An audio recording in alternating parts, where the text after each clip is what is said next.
Expliquez-vous, je vous en prie. Pas du tout, ce sont vos affaires. Je vous en prie, marquise, je vous le demande en grâce. Vous êtes la personne du monde dont l'opinion a le plus de prix pour moi. L'une des personnes, vous voulez dire? Non, non, je dis la personne, celle dont l'estime, l'esprit... Ah, ciel, vous allez faire une phrase? Pas du tout, et il fait si froid. Si vous ne voyez rien, c'est que vous ne voulez rien voir. Voir quoi? Vous riez de tout, marquise. Mais, sincèrement, vous voyant comme je vous vois depuis plus d'1 an, faites comme vous êtes. Avec votre esprit? Avec votre esprit, votre grâce, votre beauté. Mon Dieu, c'est une déclaration que vous me faites. Avertissez au moins. Est-ce une déclaration ou un compliment de bonne année? Et si c'était une déclaration? Oh, c'est que je n'en veux pas. Ce matin, je vous ai dit que j'allais au bal et je suis exposée à en entendre ce soir. Ma santé ne me permet pas ces choses-là 2 fois par jour. Vous êtes décourageante, marquise. Et je me réjouirai fort le jour où vous y serez prise à votre tour. Comment? Vous ne voulez pas que l'on vous fasse la cour. Mais cela signifie pourtant qu'une femme vous plaît, qu'on est bien aise de le lui dire. Et cette femme? Cela lui plaît-il, là, il vous plaît? Vous me trouvez jolie, je suppose. Ça vous amuse de m'en faire part. Eh bien après, qu'est-ce que cela prouve? Est-ce une raison pour que je vous aime? J'imagine que si quelqu'un me plaît, ce n'est pas parce que je suis jolie qu'Attila ait gâté à ses compliments. Ah, la belle manière de faire sa cour que de venir se planter devant une femme avec un lorgnon et de le regarder des pieds à la tête comme une poupée dans un étalage et de lui dire bien agréablement « Madame, je vous trouve charmante » et d'ajouter à ces quelques phrases bien fades un tour de valse et un bouquet. Voilà pourtant ce qu'on appelle faire sa cour. Comme fille donc, comment un homme d'esprit peut-il prendre goût à ces niaiseries-là? Oh, cela me met en colère quand j'y pense. Il n'y a pourtant pas de quoi se fâcher. Oh, il faut supposer à une femme une tête bien vide, un grand fond de sottise, pour se figurer qu'on la charme avec de pareils ingrédients. Croyez-vous que ce soit bien agréable de vivre au milieu d'un déluge de fadaises et d'avoir du matin au soir les oreilles pleines de balivernes? Il me semble, en vérité, si j'étais homme et que je voyais une jolie femme, je me dirais, voilà une pauvre créature qui doit être bien assommée de compliments. Et si je voulais essayer de lui plaire, j'essaierais de lui parler d'autre chose que de son maigre visage.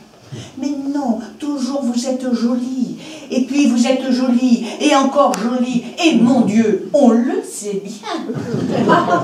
Voulez-vous que je vous dise, vous autres, hommes à la mode, vous n'êtes que des confiseurs déguisés. Eh bien, madame, vous êtes charmante. Prenez-le comme vous voudrez. Adieu, on sonne, je me sauve. Attendez donc. J'avais à vous dire... Oh, je ne sais plus ce que c'était. Ah, passez-vous par hasard du côté de Faussin dans vos courses?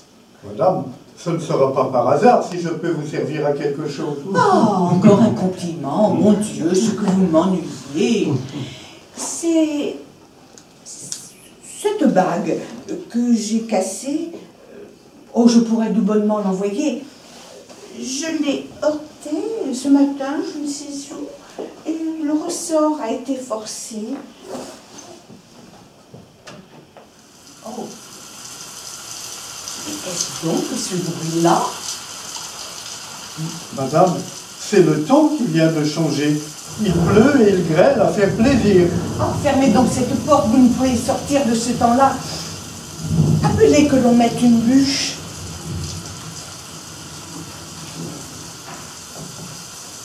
Madame? Madame, c'est la colère céleste qui châtie. Et mes chevaux qui sont sortis? Mais il n'y a pas de danger pour eux. Oh, plaisantez donc à votre tour. Je suis très propre, moi, monsieur, et je n'aime pas accoter mes chevaux. Vous pouvez bien compter qu'avec le temps qu'il fait, vous n'aurez personne. Non pas, puisque vous êtes venu. Mais posez donc votre chapeau qui m'impatiente. Un compliment, madame. Prenez garde. Vous qui faites profession de les haïr, on pourrait prendre le vôtre pour la vérité. Mais je vous le dis, et c'est très vrai. Vous me faites très plaisir de me voir. Alors laissez-moi vous aimer. Mais je vous le dis aussi. Je le veux bien. Cela ne me gêne pas le moins du monde. Laissez-moi vous en parler. À la hussarde, n'est-il pas vrai? Oh non, madame. Soyez bien convaincu qu'à défaut de cœur, j'ai assez de bon sens pour vous respecter. Mais il me semble que l'on peut bien, sans offenser une personne que l'on respecte, attendre que la pluie soit passée, n'est-ce pas? Parce que c'est bien parce que je me suis trouvée seule avec vous, que vous êtes cru obligé, tout à coup, oui, tout à coup, obligé de me faire votre cour, cet éternel, cet insupportable cour. Par exemple, c'est trop fort. Si vous ne me croyez pas sincère, attendez un instant. Non, non et non. Croyez-vous ce que vous pourriez me dire? Vous êtes bien blasé, Marquis. Vous le croyez? Eh bien, pas du tout. Mais les hommes assez braves, pour ne pas choquer les oreilles et sans tomber dans la sucrerie, sont extrêmement rares. Vous n'avez, comme on dit, qu'une chanson, ce qui nous sauve par la même envie de rire ou du même ennui. Appelez-vous cela être blasé? Horriblement. Et si vous ne... Si vous ne... dites est vrai. Si ce que vous dites est vrai, mais cela semble si peu naturel que l'inverse pourrait nous être permis. Quoi? À votre âge, vous méprisez l'amour et vous ne voyez que mensonge dans les autres. Mais d'où revenez-vous, Marquise? Qui vous a donné ces maximes-là? Oh, je reviens de loin, mon voisin. Mais je vous avais prié de mettre une bûche au feu.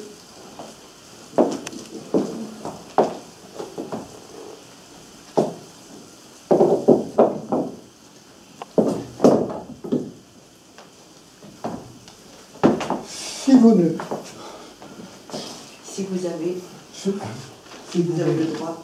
Si vous avez le droit de nous attaquer, n'avons-nous pas des raisons de nous défendre? Le feu. Le feu. Le feu ne va pas. La bûche est de travers.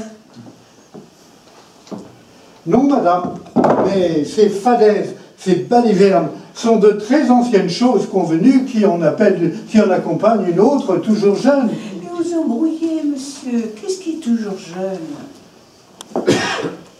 L'amour. Monsieur, voilà de l'éloquence. L'amour, et quand bien même on ne ferait que s'imaginer que l'on aime. Donnez-moi l'écran qui est là, voilà votre feu qui m'aveugle.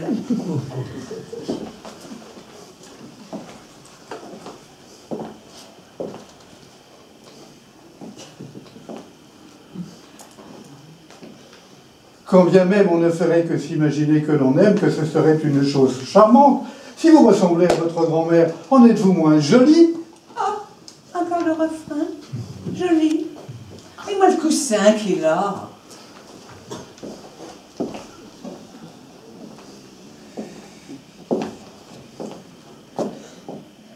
Alors, pourquoi portez-vous de la dentelle? Mais que fait ce coussin dans vos mains? Je vous l'ai demandé pour mettre sous mes pieds. Eh bien, les voilà, et moi aussi. Et je vous ferai une déclaration, bon gré, mal gré. Mais voulez-vous bien de grâce vous jeter de là, s'il vous plaît? Non, il faut d'abord que vous m'écoutiez. Vous ne voulez pas vous lever? Adieu. Et fermez donc cette malheureuse porte. Cette chambre ne sera plus habitable.